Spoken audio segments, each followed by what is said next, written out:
நேரா அவர் வீட்டுக்கு வந்திருக்கணுமே. Robin, Robin. Yes ma'am. Robin, sir எங்க இருக்காருன்னு தெரியுமா? நான் காலையில இருந்து அவரை பார்க்கவே இல்லை மேம். தனு மேடம் எங்க? அவங்க கொஞ்ச நேரத்துக்கு முன்னாடி வெளியே போனாங்க. சரி, நீ போ. ஓகே.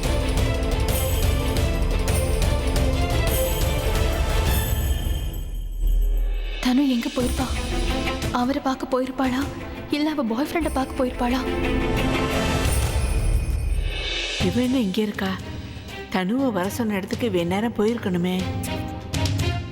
அதுக்கப்புறம் அவ நேரா அவ அம்மா வீட்டுக்கு போறதா தானே முடிவு பண்ணியிருந்தோம். இவ இன்னும் இங்க என்ன பண்ணிட்டு இருக்கா? பிரக்யா,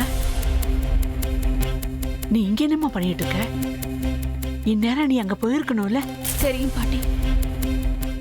ரச்சு ஃபோன் பண்ணியிருந்தா அவர் தனுவை கல்யாணம் பண்ணிக்க ரெஜிஸ்டர் ஆஃபீஸ்க்கு போயிருக்கிறதா சொன்னா. அவரா இந்த முடிவெடுக்கல. அவர்கிட்ட மைத்திலி அண்ணி தான் இந்த ஐடியாவை சொல்லியிருக்காங்க. அப்படியெல்லாம் இருக்காதுமா, நீ கவலைப்படாத. நான் இப்பவே அபிக்கு ஃபோன் பண்றேன்.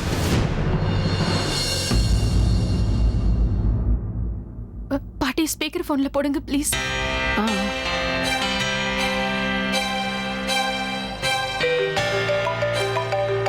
பாட்டி ஃபோன் பண்றாங்க.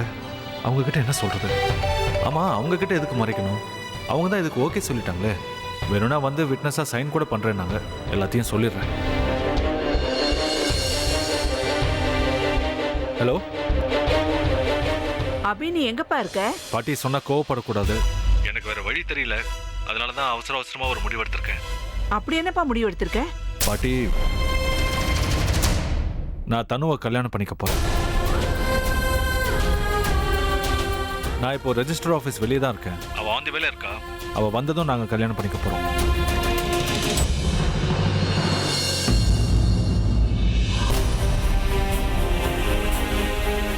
அபி, நீங்க கல்யாணம் பண்ணிக்க போறது தனுவுக்கும் தெரியுமாப்பா? இல்ல பாட்டி, நான் இதை சர்ப்ரைஸா பிளான் பண்ணிருக்கேன். ஏன்னா எங்க கல்யாணம் ரொம்ப கிராண்டா இல்லாம நார்மலா நடக்க போகுது. அட்லீஸ்ட் இந்த சர்ப்ரைஸ் ஆவது அவளுக்கு சந்தோஷம் கொடுக்கும்ல. பாட்டி, நான் எல்லா விதமாவும் யோசிச்சு வேற வழி இல்லாம தான் இதை பிளான் பண்ணிருக்கேன். இந்த கல்யாணம் மட்டும் நடக்கலன்னா அப்புறம் எனக்கு வாழ்க்கையில நிம்மதியே இருக்காது. இனிமே என் வாழ்க்கை தனுவோட தான் முடிவாயிடுச்சு. அப்புறம் ஏன் பாட்டி தள்ளி போடணும்? நான் சரியான முடிவை தானே எடுத்திருக்கேன். உங்களுக்கு சம்மதம் தானே பாட்டி? நீ என்ன பண்ணாலும் அது எனக்கு சம்மதம் தாப்பா. தனு வந்ததும் மறக்காம எனக்கு ஒரு ஃபோன் பண்றியாப்பா? மனசு கேட்கல, எனக்கும் அங்க வரணும் போல இருக்கு. நான் வந்துடுறேன்ப்பா. நிஜமா வருவீங்களா பாட்டி? உனக்காக வரேன்ப்பா. சரி பாட்டி, கால் பண்றேன்.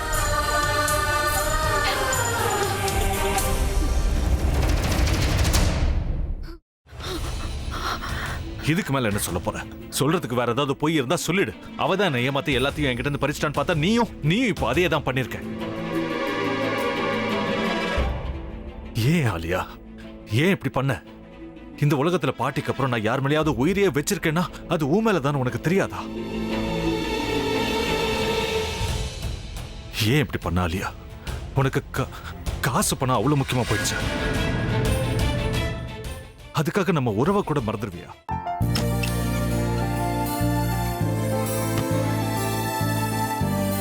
சக்தி சக்தி, ஒரு நிமிஷம்.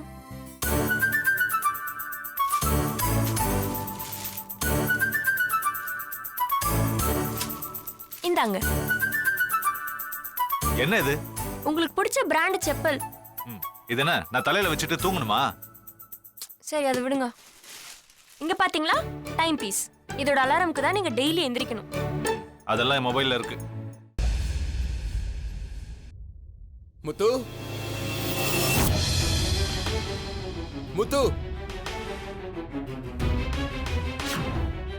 என்னடி இவன் முத்துன்னு ஒருத்திய உருவாக்கி விட்டான். செல்வியை மறப்பான்னு பார்த்தா எப்ப பார்த்தாலும் முத்து முத்துன்னு கூப்பிட்டு இருக்கான். முத்துவை கூப்பிட மட்டுமா செய்யறான், முத்துவை வச்சு என்னென்னமோ செய்யறான். நாம தான் இழிச்சவாய் மாதிரி வேடிக்கை பார்த்துட்டு இருக்கோம். என்ன முறைச்சு என்ன பிரயோஜனமாயா? உனக்கு வேற குரல் போயிடுச்சு. அடுத்து அவ செல்வியை கூப்பிட்டானா என்ன பண்ண போற? உன்னுடைய விருப்பப்படியே நீ ராமநாத வீட்டு மருமகளா வாழ போற. கண்டிப்பா என்னுடைய ஸ்தானத்திலிருந்து அவன் உன்னை நல்லா பார்த்துக்குவான். அம்மா, டேய், அவரை பத்தி தான் உனக்கு தெரியும்ல. அவர் எந்த முடிவு எடுத்தாலும் அதான் ஃபைனல். நம்ம அப்பா வேணுமா வேணாமாங்கிறத நீயே முடிவு பண்ணிக்கோ. வாடா.